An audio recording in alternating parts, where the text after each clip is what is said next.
First things first is you guys probably noticed a lot of guys missing. We had a bunch of injuries that were sustained in the UCLA game, and I'll give you guys more update on Monday on those guys. So obviously some key guys, and we're hoping for a quick recovery. And then Alex Cook, who we also got an injury here right on the field.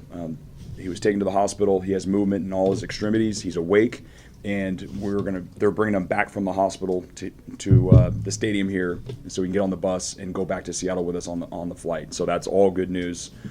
Still some tests to be run, and but I think that's the most positive news that we could receive with him being able to come back with us. And then with the game, obviously I'm proud of the guys for fighting back. This always seems like a chaotic place to play. Ever since I've been here, since 2014, every game has been a roller coaster. I don't know what it is, but I'm glad our team fought back and came back with a victory. We've got a lot of stuff to clean up. Run defense is very poor right now. Run fits and tackling. It's unfortunate that we've played it that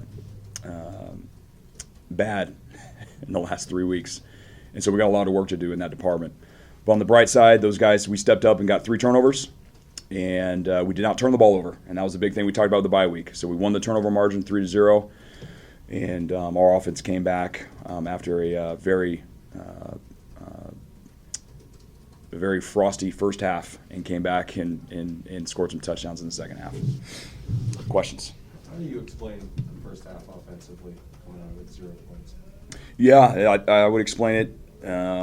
Execution by us and bad execution by us and good execution by Arizona. We huddled up at halftime. There were some things that all the coaches were discussing that they were doing, and we were able to change what we were doing in the second half and expose what they were doing. And so I give a lot of credit to our staff to be able to see that, and that's where you saw a bunch of explosive plays going to our wide receivers. And then all of a sudden, we got them on their heels a little bit, and then the run game opened up, and we got some points on the board finally. What did you guys see? Well, we play these guys again next year, so I'm not going to tell you that. What did you see in the difference with Dylan from first to second half? Where in the first half, obviously being pressured a lot, he seemed like he was a little bit shaken at times. Yeah. In terms of just his temperament, his performance from first half to second half. Yeah, so I think from the sideline, obviously, what I saw was they were covering our receivers up really, really well. And they were pressuring us, and he didn't have anywhere to throw the ball. And so as much as we wanted to get him the ball out, and then all of a sudden he was getting hit, and he got hit really hard in that first drive. And that's where the adjustments in the second half were crucial. We were able to loosen up some coverages and get some guys sprung open and get the ball to – and Dylan did a nice job of getting the ball to our receivers. Was there a lot of emotion at halftime from the players, kind of like we got to turn this around? There wasn't a lot of emotion. It was, a lot of positive emotion, I would say that. It wasn't for lack of effort. It was for lack of execution. And so the guys had great juice all week long in pregame warm-ups, in the locker room before we ran out on the field. And, what I told the guys is, we go down and score, and it's the 13-7 ball game. We're down by 1 score. And it was more positive. Not a lot of yelling and screaming. It was more, hey, we know we can do this. We just have to execute better. Did Thule's interception change things for you guys, energy-wise? Oh, huge play. Yes, it did, all the way. They were going on that drive, and it was 3-4 yards every run, and that play by Thule was a huge charge for the whole sideline, for the defense, offense, for the whole team. Got a game ball at the end in the locker room here for that performance. What is having Zion back, and obviously he got the sack today and had a couple more pressures, just to have him rushing the passer and also on your sideline, what's the importance of that been? Yeah, another guy that brings just awesome juice. He's a huge boost to morale. He's a huge boost to our opponents worrying about where he is and him rushing. He causes a lot of havoc in the backfield. And seeing what I saw and seeing him afterwards, I would say that his pitch count is going to be even more now going into the next game. He's we had him on pitch count the first game against UCLA. He had more plays tonight. I don't have the exact number right now, but it's somewhere in the 20-some range. And I'm expecting him to play even more here coming up against Stanford. You mentioned in the past that you guys like make in-game adjustments rather than halftime adjustments, but what does halftime allow you to do? I mean, maybe with your other coaches, but also players. Yeah, I mean, you have more time to huddle up as a coaching staff first, and then get the information to your players and look them in the eye, and not worried about the game going on and having to go back out the very next play or after a turnover or something like that. So it's definitely a more calm atmosphere, but we're always changing things throughout the game. But halftime is definitely a time where everything settles down and you're really able to make some good adjustments and have good eye-to-eye contact and be able to talk to your players. How much do you value that time? I mean, it seems like you guys have had a lot more successful second halves a lot this season and last year too. Yeah, I mean, I think every coach values it for sure. Yeah, I mean, I think that's why I'm guessing that's why they came up with halftime, is for everybody to kind of rehuddle and let's regroup here and let's go back out and change things or keep doing what you're doing. Coach, I'd rather it be like that way. Keep doing what we're doing. Coach, you in the first half. You talked about Dylan took that hard hit and Sam went in. Was there thought of putting Patrick in instead of Sam, or was part of the game plan to get Sam some reps today? No, so part of the game plan was actually to get Sam some reps today, and it was interesting how it all played out. Dylan took a huge hit. His face mask and everything came up on him, and they couldn't get his nose to stop bleeding, I believe. And so our plan was to get Sam in the game even before that happened. And that was more, we know Sam has come along every single day since spring football up until now. It has nothing to do with Dylan. We just want to make sure we're ready, because you can see at any moment we can lose our starting quarterback, just like our opponent has lost 2 starting quarterbacks, and so we got to make sure that next guy's ready to go. And so Sam will get another opportunity down the road. We're not sure which game it will be, but to this point he's played 2 games, and if it turns out to be a redshirt, he's going to have 2 more, or you never know, he might have to play some more depending on health. Did anything change between? Excuse me, just to follow up, was there a point where you almost put him back in again? No. Were you only planning to play him for 1 series then ahead of time? Yeah, that was the plan. It just depended how the series was going to go. Correct. And when Sam comes in, is the full playbook available to him? Obviously, I think you guys ran all but 1 play. What's the difference between Sam being in and Dylan being in? Right. The full playbook, yeah, I think what we would do, normally what you would do with a younger player is you would make sure it's plays that he feels really good about. He knows all the plays, but you definitely want to set him up for success, him or anybody up for success in that matter, not just Sam. And so it's the same. And then I think about it, even different plays that we run on defense or offense. If there's a younger player in there, we'll make sure it's a play that we know that they can handle.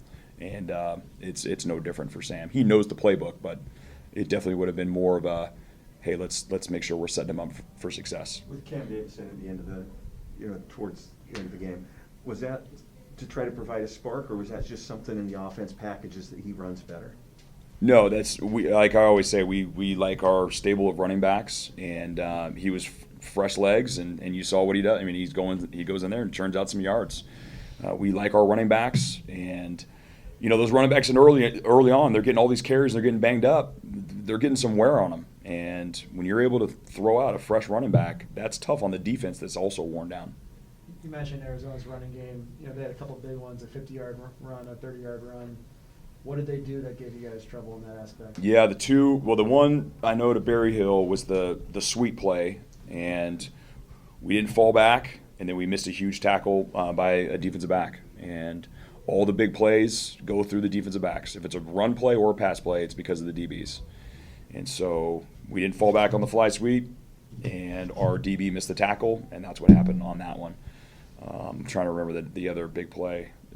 I don't know if you remember offhand. It was a 34-yard run. Yeah, I can't remember that one off the top of my head, but I guarantee it would be a defensive back. It's someone up front messed up, but the big play happened because the defensive back missed a tackle. Who decided on the all whites? Our leadership council.